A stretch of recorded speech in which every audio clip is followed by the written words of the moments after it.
कभी तुमको ऐसा लगे, आप लोगों के जीवन में भी कभी ऐसा लगे कि मुझे भोलेनाथ जी का आज तक दर्शन नहीं हुआ, मुझे राम जी का आज तक दर्शन नहीं हुआ, मुझे आज तक भगवान कृष्ण का दर्शन नहीं हुआ, मुझे आज तक भगवान का दीदार नहीं हुआ, भगवान का दर्शन नहीं हुआ। तुम्हारे मन में अगर कभी ऐसा लगे तो एक बार 7 दिन का पूरा नियम ले। 7 दिन का पूरा नियम। कैसा नियम?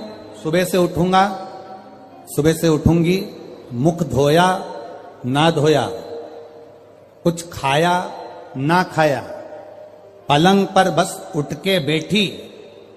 जिसको अगर शंकर भगवान का, राम जी का, कृष्ण भगवान का, लोग कहते हैं क्या भगवान का दर्शन हो सकता है? 7 दिन का नियम धारण करो। सुबह उठो, पलंग पर उठते से ही सबसे पहले भगवान राम, कृष्ण या शिव जिसका तुमको दीदार करना है उसका 5 बार 7 बार नाम का उच्चारण करिए, उसको पुकारो। आप नहाए ना नहाए। एक पत्र कल आया था, दतिया की कोई माताजी ने लिखा था, पत्र बड़ा अच्छा था। उस पत्र से केवल दतिया वालों का नहीं, संपूर्ण जितने श्रोता कथा सुन रहे हैं सबके लिए उस पत्र में बात है। केवल एक दतिया वालों के लिए नहीं, संपूर्ण। उस पत्र में किसी ने, माताजी ने लिखा था, गुरुजी हमें ये पूछना है कि हम स्त्री हैं, हम नारी हैं, और स्त्री महीने में रजो धर्म से हो जाती है, रजस्वला हो जाती है। कल का पत्र है वो, स्त्री रजो धर्म से हो जाती है, रजस्वला हो जाती है, रजो धर्म में आ जाती है महीने में। गुरुदेव उस समय पर वो ना मंदिर जा सकती है, ना भगवान के लिए कोई कार्य कर सकती है, ना वो कोई अच्छी जगह पर पहुंच सकती है। तो हमें केवल इतना सा पूछना है कि उस रजस्वला धर्म के समय पर क्या हम भगवान का नाम ले सकते हैं कि नहीं? मंदिर नहीं जा सकते, शिवालय नहीं जा सकते, यज्ञ में नहीं जा सकते, अनुष्ठान में नहीं जा सकते, हम कहीं पर भी अच्छी जगह पर नहीं जा सकते, तो क्या हम भगवान का नाम ले सकते हैं कि नहीं ले सकते? तो महाभारत का चरित्र उठाकर देखिए, द्रौपदी का 3 दिन जो धर्म, और दुशासन ने चीर खींचा, द्रौपदी का बाल पकड़कर दुशासन सभा में लेकर आ गया। 3 दिन का रजो धर्म है द्रौपदी का, और बाल पकड़कर दुशासन सभा में लेकर आए। और द्रौपदी ने सबसे निवेदन करा, द्रौपदी ने सबसे कहा, सबसे प्रार्थना करी, सबसे बोला, पर कोई साथ नहीं दिया। तब गुरु बाबा के कहने पर द्रौपदी ने भगवान कृष्ण को पुकारना प्रारंभ करा, भगवान को आवाज लगाना प्रारंभ। अब ये प्रश्न का उत्तर है तुम्हारा। पलंग पर भी पड़े हो ना, तो भगवान का नाम लेने में कभी संकोच मत करना। बीमारी में भी पड़े हो ना, भगवान का नाम लेने में कभी संकोच मत करना। बीमारी में, मल और मूत्र में भी पड़े हो तो भगवान का नाम लेने में कभी संकोच मत करना। और अगर आप रजो धर्म में भी हो, पूजन नहीं कर सकते, कहीं जा नहीं सकते, पर नाम लेने में कभी संकोच मत करना, क्योंकि जीवन का क्या भरोसा, जीवन का क्या भरोसा? मंत्र जाप, नाम जाप, स्मरण, भगवान को पुकारना, भगवान का नाम लेना, ये बंद नहीं। अरे खाना ना छोड़ा, पीना ना छोड़ा, हरि भजन क्यों छोड़ दिया, जाना ना छोड़ा, आना ना छोड़ा, फिर सत्संग जाना क्यों छोड़ दिया। भगवान का नाम लेने में, भगवान का स्मरण करने में, भगवान का कीर्तन करने में, हाँ आप श्रेष्ठ जगह पर मत जाइए, किसी वस्तु को मत छुओ। यहां तक शास्त्र कहता है कि अगर किसी ब्राह्मण, संत, गुरु और भगवान के लिए भोजन भी बन रहा है और आप रजो धर्म से हो, तो भोजन पर दृष्टि भी मत दो। यहां तक शास्त्र कहे अगर भोजन बन रहा है तो भोजन पर हमारी दृष्टि भी ना जाए। भगवान का नाम ले सकते, आप उसे पुकार सकते। मृत्यु की घड़ी में भगवान ये देखेगा क्या उस समय पर कि ये रजस्वला धर्म में है, तो अभी इसको हम मार नहीं सकते, अभी हम इसको ले जा नहीं सकते। मृत्यु की घड़ी में ये नहीं देखा जाएगा। मृत्यु की घड़ी में तो केवल तुम्हारा जो करा हुआ पुण्य है, मृत्यु की घड़ी में तुम्हारा करा गया सत्कर्म है, मृत्यु की घड़ी में तुम्हारा करा गया अच्छा कर्म है, केवल वो तुम्हारे सम्मुख में रहेगा। पुकारो, भगवान के नाम को पुकार सकते हो, बुला सकते हो परमात्मा को, पुकार सकते हो परमात्मा को, बोल सकते हो भगवान को। शिव कथु यशा ने अपने पिता के कहने पर पार्थिव शिवलिंग का निर्माण किया। बहुत सावधानी से सुनना, रजस्वला धर्म के अंतर्गत नारी भोजन भी बन रहा है तो उस पर दृष्टि ना दे। रजस्वला धर्म के अंतर्गत नारी पूजन वाली जगह पर ना जाए। रजस्वला धर्म के समय पर नारी अच्छे कर्म की ओर ना जाए। पर रजस्वला धर्म भी अगर तुम्हारा है, कोई बीमारी भी तुमको है, कोई रोग में भी तुम पड़े हुए हो, पर भगवान का नाम लेने में कोई दोष नहीं है। भगवान का नाम तुम कभी भी ले सकते हो जब तुम्हारी मर्जी। 7 दिन का नियम धारण करो।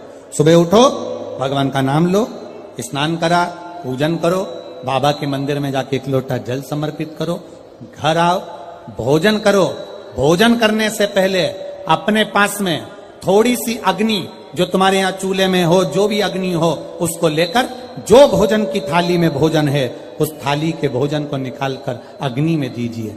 1 रोटी निकालकर गौ माता की दीजिए, आधी रोटी जो भी भाग निकाल सकते हो वो स्वान को दीजिए, और फिर बाबा का नाम लेकर प्रसाद समझकर भोजन को ग्रहण करिए। दिन में, शाम को अपने कर्म को करते करते भगवान का नाम लेते रहिए। जैसे ही प्रदोष काल आए, शाम का समय आए, भगवान देवाधिदेव महादेव का स्मरण कर कर 1 दीप दरवाजे के बाहर लगाओ और बाबा का भजन करो। 7 दिन जो नियम धारण करता है, 7 दिन में किसी न किसी रूप में मेरा महादेव आकर एक बार दर्शन जरूर देता है, ये निश्चितता। पर उसमें हमारी पवित्रता हो, उसमें हमारी पवित्रता का भाव हो। हम पवित्र भाव से, शुद्ध भाव से हम भगवान का भजन, हम तो यहां तक कहेंगे, ये पार्थिव शिवलिंग का आप लोग निर्माण करते हो ना, जितने लोग भी पार्थिव शिवलिंग बनाने के लिए बैठते हो, करोड़ों में शिवलिंग बने, तो बनाते बनाते अगर किसी को उपच भी हो जाए ना, अब मैं थक गई, मैं नहीं बना रही, तो ये बोलने से पहले ही तुम जब शिवलिंग बनाओ और बनाते बनाते तुम्हारे शरीर में ऐसा लगे कि अब मैं थक गई, किसी से मत बोलो कि मैं थक गई, अब मैं नहीं बनाऊंगी, ये मत बोलो। मैं थक गई, ये मत बोलो, या ये मत बोलो कि अब मैं तो नहीं बना रही, अब मैं थक गई, तू चल रही क्या मेरे साथ वापिस, ये भी मत बोलो। आपसे नहीं बन रहा शिवलिंग बनाते हुए, आप बस उस शिवलिंग को बनाकर हाथ जोड़कर बाबा देवाधिदेव महादेव से प्रार्थना करिए, भगवान शंकर से निवेदन करिए, भगवान शिव से प्रार्थना कर कर बाबा से विनती करो, बाबा आपकी कृपा से जितना बन सका मैंने आपके शिवलिंग का निर्माण किया है। बाबा, ये आपकी करुणा या आपकी उदारता या आपकी दया है जो ये मैंने बनाया, ये आपकी कृपा से, आपकी दया से, आपकी उदारता से मैंने निर्माण किया है। उनसे निवेदन किया, ये उनसे प्रार्थना करी, ऊबो नहीं, ऊबना नहीं है। हम तो कथा में भी कह देते हैं, आपका मन लगे तो शिव पुराण में जाओ, नहीं तो काय को टाइम बर्बाद करने के लिए आते हो। मन लग नहीं रहा, रत्ती भर भी, और पूरी डेंटिंग पेंटिंग करके आई, 2 घंटे तक लाइन खींची, डब्बा भरा, 1 दिन पहले उसके पास भी गई, धागा वाली के यहाँ क्यों आए? कौन ने कहा तुमको कि कथा में जाना जरूरी है? कोई तुमको कहा कि भीड़ बढ़ाने जाओ? तुम्हारा मन लगे तो शिव महापुराण की कथा में आकर बैठो, नहीं लगे तो कथा में भी मत जाओ, अपने घर में मूंगफली सेको और 3 टाइम खाओ, समय बर्बाद करने मत जाओ। मन लगे, शिव कथा कर रही है, मन लगे तो महादेव के मंदिर में जाके 1 लोटा जल चढ़ाना। मन नहीं लगे ना, जबरदस्ती मत जाना कि मैं तो बाबा सियोर वाला महाराज ने कहा है तो जाना तो पड़ेगा, ना ना ना, बिल्कुल मत जा, बिल्कुल मत जा। मन करे वो कहते हो ना, दिल तुझको दिया ये क्या कर दिया, अपना मन, अपना दिल, अपना हृदय परमात्मा। और जिस दिन तुम परमात्मा को पहचानोगे उस दिन परमात्मा तुम्हारा और तुम। यहाँ इतनी ये दतिया की माताएं हैं, बहुत चतुर हैं, इधर साइड की माताएं बहुत चतुर। इधर की माताएं इतनी चतुर होती हैं कि शादी विवाह में अगर गणेश जी नहीं मिलते हैं तो ये गोबर का और मिट्टी का गणेश बनाकर मटकी पे रखकर पूजन कर देती हैं, और मिट्टी का भी गणेश नहीं मिलता, गोबर का भी गणेश नहीं मिलता। तो यहां की माता इतनी विद्वान है कि गुड़ की ढेली को तोड़कर आधी ढेली का गणेश जी बना देती और आधी ढेली का भोग लगा देती। और गणेश सरकार सही है, यहां की माता इतनी विद्वान है कि गुड़ की ढेली को, आधी ढेली को फोड़कर गणेश जी बना देगी, और आधी हमारे यहां महाराष्ट्र में भी कहते हैं महाराज, गुलाचा गणपति और गुलाचा मेवा, मतलब गुड़ का ही गणपति और गुड़ का ही नैवेद्य भगवान को भोग लगा। दतिया की माताएं भी इतनी विद्वान है, जब गणेश जी नहीं मिलते, गोबर नहीं मिला, मिट्टी नहीं मिली, शादी के समय पर तुरंत घर की जो बुजुर्ग मां होती है वो कह देती है गुड़ की खोड़ी रखिए ना, आधा टुकड़ा तोड़ मटकी पे रख दे, गणेश जी हो गए। भोग लगाने के लिए कुछ भी नहीं है ना, जो आधा गुड़ का टुकड़ा है ना उसी को भोग लगा दो। क्यों? गुलाचा गणपति और गुलाचा नैवेद्य, भगवान गणेश भी यही है और भोग भी उनका यही। ये हमको बूढ़ी माता पहचान गई कि गुड़ की ढेली में गणपति है, और पूरे शादी में वो गुड़ का गणेश पुजाता रहा, पुजाता रहा, पुजाता रहा, और गणेश जी भी आशीर्वाद देते रहे, क्योंकि वो बूढ़ी माँ ने पहचान लिया कि मैं गुड़ की ढेली में भी हूं। जिस दिन हम पहचान गए कि ये जितने आए हैं और जितने भगवान के भजन करने वाले हैं, संसार में रहने वाला जलचर, थलचर, वायुचर, जितने जीव हैं, जिस दिन हम पहचान गए कि इनके अंदर भगवान है और सब में परमात्मा समाया है, उस दिन मेरे शंकर को मिलने में देरी नहीं लगेगी, वो मिल जाए। गुलाचा गणपति और गुलाचा आधा, ये हम समझ नहीं पा रहे हैं भगवान, हम परमात्मा को जान नहीं पा। सुयशा ने भगवान शिव जी की आराधना करी, पार्थिव शिवलिंग का निर्माण करने के लिए बैठी, और जो निर्माण करा, मात्र 7 दिन निकले थे सुयशा को, देवादिदेव महादेव प्रकट हो गए। मांग सुयशा, क्या चाहिए तुझको? सुयशा कहती है मैं आपके चरणों की दासी बनना, मैं आपके चरणों की दासी बनना चाहती। भगवान कहते सुयशा, इतनी सुंदर बात देवादिदेव महादेव ने कही, इतनी सुंदर। सुयशा कह रही है मैं आपके चरणों की दासी बनना चाहती हूं, चरणों की दासी। देवादिदेव महादेव ने कहा सुन सुयशा, मेरी धर्म पत्नी पार्वती मेरे साथ में है, मैं दूसरी नारी को अपने करीब भी नहीं आने देता। हां सुयशा, तो मेरे स्वरूप का स्नान करा, पूजन करा, अर्चना कर, निवेदन कर, बेलपत्र चढ़ा, पुष्प चढ़ा, मैं तुझे फल दूंगा। पर सुयशा, तू कहे कि मैं पार्वती जी का स्थान ले लूं, तू कहे कि मैं संगनी बन जाऊं, ये नहीं। सुयशा, ऐ सुयशा, संत, साधु, सन्यासी, तपस्वी, साधक, उपासक, भगवान शंकर कहते हैं संत, साधु, सन्यासी, तपस्वी, साधक, उपासक, अगर इनके सामने एक लकड़ी की स्त्री भी आ जाए ना, तो संत साधु को उसका स्पर्श तक नहीं करना चाहिए, वो श्रेष्ठ संत माना जाए। साधु वो तपस्वी, एक लकड़ी की भी स्त्री अगर कोई बनाकर सामने रख दे, उसका स्पर्श। आप लोगों को थोड़ा सा बुरा जरूर लगता है, पर महाराज जी, हम जब सीहोर से चलते हैं तो एक फॉर्म भरवाते हैं, वहां से चलने पर एक फॉर्म भरवाते हैं। आइए भक्तों, आज सुनते हैं तुलसी माता की चालीसा। यह चालीसा सुनने से होती है हर रोगों से मुक्ति, मिलती है सुख समृद्धि का आशीर्वाद। तो एक बार बोलिए प्रेम से विष्णु भगवान की जय, तुलसी माता की जय, भगवती माता की जय। श्री तुलसी महारानी करो विनय सिरनाय, जो मम हो संकट विकट दीजे मात नसाय। नमो नमो तुलसी महारानी, महिमा अमित न जाए बखानी। दियो विष्णु तुमको सम्माना, जग में छायो सुयस महाना।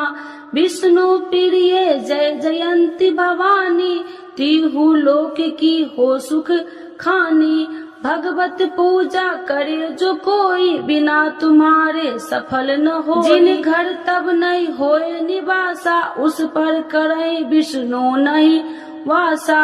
करे सदा जो तब नित सुमरन, ते ही के काज होए सब पूरन। कार्तिक मास महात्म्य तुम्हारा, जाको जानत सब संसारा। तब पूजन जो करे कुमारी, पावे सुंदर वर सुकुमारी। करे जो पूजा नित प्रति नारी, सुख संपत्ति से होए सुखारी। वृद्धा नारी करे जो पूजन, मिले भक्ति होबे पुलकित मन। श्रद्धा से पूजे जो कोई, भव निधि से तर जावे सोई। कथा भागवत यज्ञ करावे, तुम बिन नहीं सफलता पावे। छायो तब प्रताप जग भारी, ध्यावत तुम्हि सकल चितधारी। तुम्हि मात यत्र तंत्र में, सकल काज सीधे होवे क्षण में। औषधि रूप आप हो माता, सब जग में तब यश विख्याता। देव ऋषि मुनि और तपधारी, करत सदा तब जय जयकारी। वेद पुराणन तब यश ज्ञाया, महिमा अगम पार नहीं पाया। नमो नमो जय सुख कारिणी, नमो नमो जय दुख निवारिणी। नमो नमो सुख संपत्ति देनी, नमो नमो अख काटन छेनी। नमो नमो भक्तन दुख हरनी, नमो नमो दुष्टन मद छेनी। नमो नमो भव पार उतारिणी, नमो नमो परलोक सुधारिणी। नमो नमो निज भक्तन उबारिणी, नमो नमो जन काज सवारिणी। नमो नमो जय कुमति नशावनी, नमो नमो सब सुख उपजावनी। जयति जयति जय तुलसी माई, ध्याऊ तुमको शीश नवाई। निर्जन जानी मोहि अपनाओ, बिगड़े काज आप बनाओ। करूं विनय मैं मात तुम्हारी, पूरन आशा करूं हमारी। शरण चरण कर जोड़ी मनाओ, निस दिन तेरे ही गुण गाऊं। करहु मात यश अब मोह पर दाया, निर्मल होए सकल मम काया। मांगू मात या वर दीजे, सकल मनोरथ पूरन कीजे। जानू नहीं कुछ नेम उचारा, क्षमहु मात अपराध हमारा। 12 मास करे जो पूजा, ताशम जग में और न दूजा। प्रथम ही गंगा जल मंगवावे, फिर सुंदर स्नान करावे। चंदन अक्षत पुष्प चढ़ावे, धूप दीप नैवेद्य लगावे। करे आचमन गंगा जल से, ध्यान करे हृदय निर्मल से। पाठ करे फिर 40 की, स्तुति करे मात तुलसी की। यह विधि पूजा करे हमेशा, ताके तन नहीं रहे कलेशा। करे मास कार्तिक का साधन, शोभे नित्य पवित्र सिद्ध होई जाई। है यह कथा महासुखदाई, पढ़े सुने सो भव तर जाई। यह श्री तुलसी चालीसा, पाठ करे जो कोई।